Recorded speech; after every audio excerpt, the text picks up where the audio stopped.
live rendition.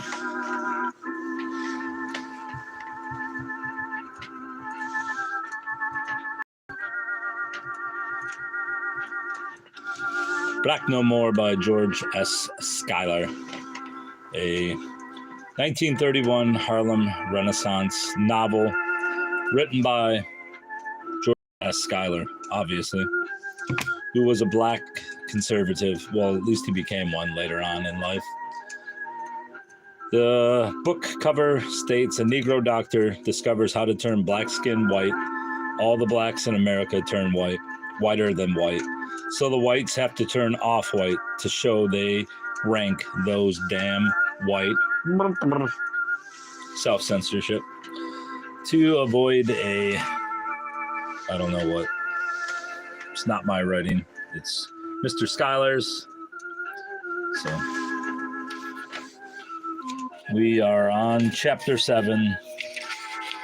The other 6 chapters are in regular videos that I put up, but I figured I should get 1 or 2 live ones in so people could discuss the book if they're listening in. A lot of people will probably be outraged by this book, thinking it's racist, even though a black guy wrote it. And I understand that, people call Jewish people who they don't agree with politically Nazis, and then that sort of thing. So anything goes, I suppose. But if we're going to have Black History Month, might as well have the alternate Black history, written by black people who don't agree with the mainstream.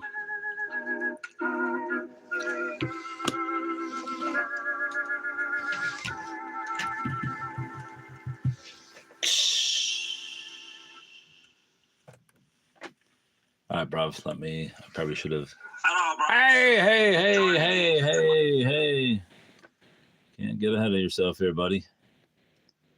Well, since I only have about 20-some minutes of reading, I do have time to set up here.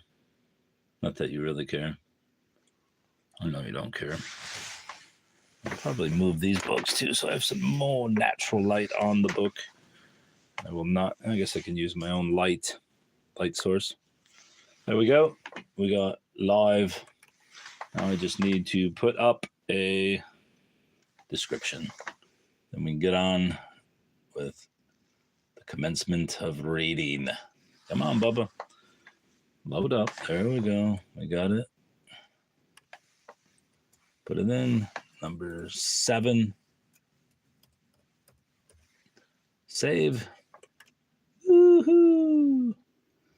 And now we head over to the live chat.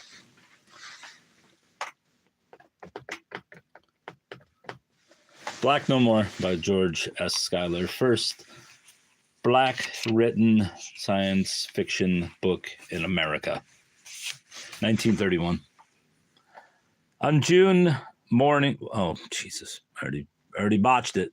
One June morning in 1934, Grand Exalted Gurrah Fisher received a report from one of his secret operatives in the town of Paradise, South Carolina, saying, "The working people here are talking about going on strike next week unless Blickdoff and Horzenboff, the owners of the Paradise Mill, increase pay in shortened hours. The average wage is around $15 a week. The workday 11 hours. In the past week, the company has speeded up the work so much that the help say they cannot stand the pace. The owners are 2 Germans who came to this country after the war. They employ 1,000 hands, own all of the houses in Paradise, and operate all of the stores. Most of the hands belong to the Knights of Nordica, which is his fictional name for the KKK, and they want the organization to help them unionize. Am awaiting instructions." Matthew turned to Bunny and grinned. "Here's more money," he boasted, shaking the letter in his assistant's face. Matthew and Bunny are both black guys who have gone to Black No More Incorporated and become white guys, and now they're working for the Grand Nordica, or the Knights of Nordica, which is basically, as I said, Schuyler's version of the KKK. So they're working for that company as former black people that are now white. What can you do about it? That worthy inquired. That worthy. What can I do? Well, brother, you just watch my smoke. Tell Ruggles to get the plane ready, he ordered. We'll fly over there at once. 2 hours later, Matthew's plane sat down on the broad, close-clipped lawn in front of the Blickerdorf Horzenboff cotton mill. Bunny and the Grand Gurrah entered the building and walked to the office. Whom do you wish to see? Asked the clerk. Mr. Blickdorf, Mr. Hotzenboff, or both, preferably both, Matthew replied. And who's calling? The Grand Exalted Gurrah of the Ancient and Honorable Order of the Knights of Nordica, and his secretary boomed that gentleman. The odd young lady retired into an inner sanctum. That sure is some title, commented Bunny in an undertone. Yes, Gibbons knows his stuff when it comes to that. The longer and sillier a title, the better the yaps like it. The young lady returned and announced that the two owners would be glad to receive the eminent Atlantan. Bunny and Matthew entered the office marked private. Hands were shaken, greetings exchanged, and then Matthew got right down to business.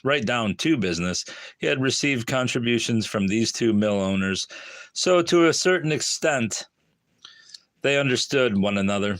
Gentlemen, he queried, is it true that your employees are planning to strike next week? So we have heard, puffed the corpulent, undersized Blickdorf. Well, what are you going to do about it?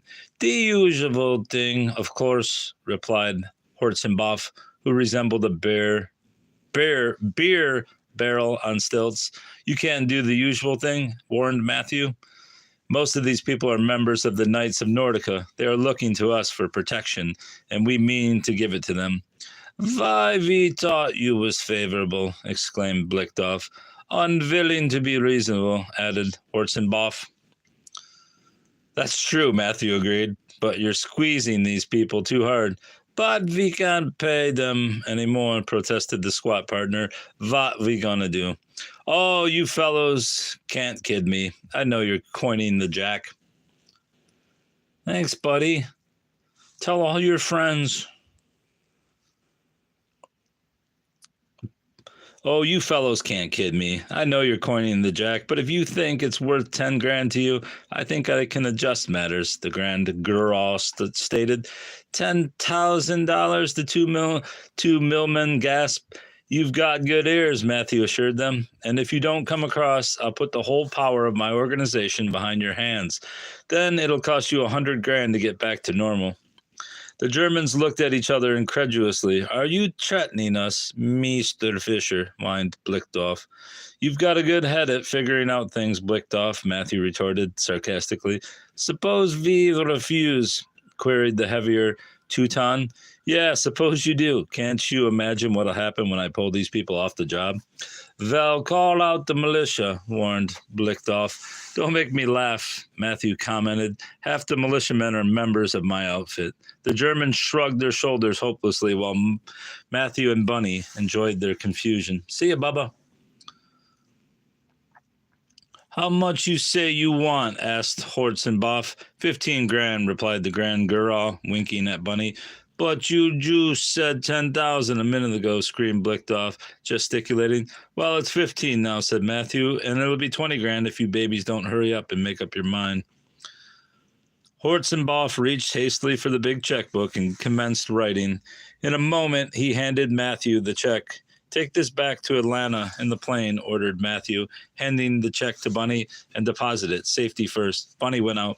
You don't act like you trust us, Blickdorf accused. Why should I? The ex-Negro retorted. I'll just stick around for a while and keep you two company. You fellows might change your mind and stop payment on that check. We are honest men, Mr. Fisher, cried Horzenboff. Now I'll tell one, sneered the Grand Gurrah, seating himself and taking a handful of cigars out of a box on the desk. The following evening, the drab, skinny, hollow-eyed mill folk trudged to the mass meeting called by Matthew in the only building in Paradise not owned by the company, the Knights of Nordica Hall. They poured into the ramshackle building, seated themselves on the wooden benches, and waited for the speaking to begin. Going to the snow today. Is that like a country now, the snow? Or are you going up to the mountains? They were a sorry lot, undernourished, bony, vacant-looking, and yet they had seen a dim light. Without suggestion or agitation from the outside world, from which they were almost as completely cut off, as if they had been in Siberia, they had talked among themselves and concluded that there was no hope for them except an organization. What they all felt they needed was wise leadership, and they looked to the Knights of Nordica for it, since they were all members of it, and there was no other agency at hand. They waited now expectantly for the words of wisdom and encouragement which they expected to hear fall from the lips of their beloved Matthew Fisher, who now looked down upon them from the platform with cynical humor mingled with disgust. They had not long to wait. A tall, gaunt mountaineer, who acted as chairman, after beseeching the mill hands to stand together like men and women, introduced the grand exalted Gurrah. Matthew spoke forcefully and to the point. He reminded them that they were men and women, that they were free, white, and 21, that they were citizens of the United States, that America was their country as well as Rockefeller's, that they must stand firm in the defense of their rights as working people, that the worker was worthy of his hire, that nothing should be dearer to them than the maintenance of white supremacy. He insinuated that even in their midst, there probably were some Negroes who had been turned white by Black No More. Such individuals, he insisted, made poor Union material because they always showed their Negro characteristics and ran away in a crisis, ending with a fervent plea for liberty, justice, and a square deal. He sat down amid tumultuous applause. Eager to take advantage of their enthusiasm, the chairman began to call for members. Happily, the people crowded around the little table in front of the platform to give their names and pay dues. Swanson, the chairman and acknowledged leader of the militant element, was tickled with the results of the meeting. He slapped his thighs, mountaineer fashion, shifted his chew of tobacco from the right cheek to the left, his pale blue eyes twinkling, and allowed to Matthew that the Union would soon bring the Paradise Mill owners to terms. The grand exalted Guru agreed. What are you laughing about, bruv? 2 days later, back in Atlanta, Matthew held a conference with a half dozen of his secret operatives in his office. Go to Paradise and do your stuff, he commanded, and do it right. The next day, the 6 men stepped from the train in the little South Carolina town, engaged rooms at the local hotel, and got busy. They let it be known that they were officials of the Knights of Nordica sent from Atlanta by the grand exalted Gurrah to see that the mill workers got a square deal. They busied themselves visiting the 3-room cottages of the workers, all of which looked alike, and talking very confidently. In a day or so, it began to be noised about that Swanson, leader of the radical element, was really a former Negro from Columbia. It happened that a couple of years previously he had lived in that city. Consequently, he readily admitted that he had lived there when asked innocently by one of the strangers in the presence of a group of workers. When Swanson wasn't looking, the questioner glanced significantly at those in the group. That was enough. To the simple-minded workers, Swanson's admission was conclusive evidence that the charge of being a Negro was true. When he called another strike meeting, no one came except a few of Fisher's men. The big fellow was almost ready to cry because of the unexplained falling away of his followers. When one of the secret operatives told him the trouble, he was furious. I ain't no damn at all, he shouted. I'm a white man and can prove it. Unfortunately, could not prove to the satisfaction of his fellow workers that he was not a Negro. They were adamant. On the streets, they passed him without speaking, and they complained to the foreman at the mill that they didn't want to work with a broken and disheartened after a week of vain effort. Swanson was glad to accept car fare out of the vicinity from one of Matthew's men who pretended to be sympathetic. With the departure of Swanson, the cause of mill workers was dealt a heavy blow, but the three remaining ringleaders sought to carry on. The secret operatives of the grand exalted Guru got busy again. One of the agitators was asked if it was true that his grandfather was a He strenuously denied the charge, but being ignorant of the identity of his father, he could not very well be certain about his grandfather. He was doomed. Within a week, the other two were similarly discredited. Rumor was wafted abroad that the whole idea of a strike was a trick of smart in the North who were in the pay of the Pope. The erstwhile class conscious workers became terror-stricken by the specter of black blood. You couldn't, they said, be sure of anybody anymore, and it was better to leave things as they were than to take a chance of being led by some. If the colored gentry couldn't sit in the movies and ride in the trains with white folks, it wasn't right for them to be organizing and leading white folks. The radicals and laborites in New York City had been closely watching developments in Paradise ever since the news of the big mass meeting addressed by Matthew was broadcast by the Knights of Nordica news service.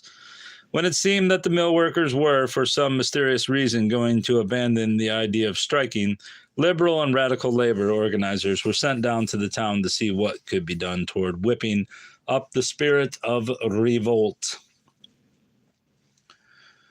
The representative of the Liberal Labor Organization arrived first and immediately announced a meeting in the Knights of Nordica Hall, the only obtainable place. Nobody came.